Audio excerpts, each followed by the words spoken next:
Hi guys, Patrick from Wrestlingnerds. Sorry I didn't catch in with you guys yesterday. I have been very under the weather. I don't know what is up with me. I just feel so megally drained.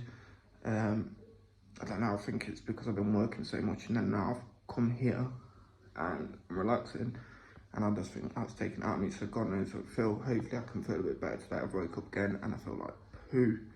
So the plan today is I'm gonna go and grab cigarettes and stuff that my mate's ordered and just see where I go from there.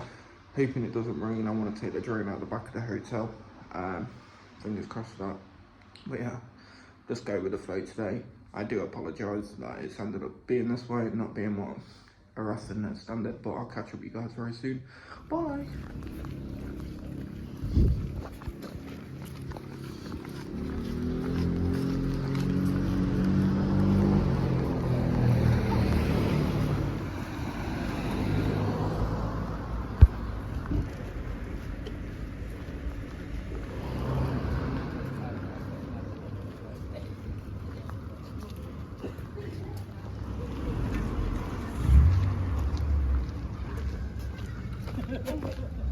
Hey!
the McDonald's sign. No. Oh wait, no, it's still there.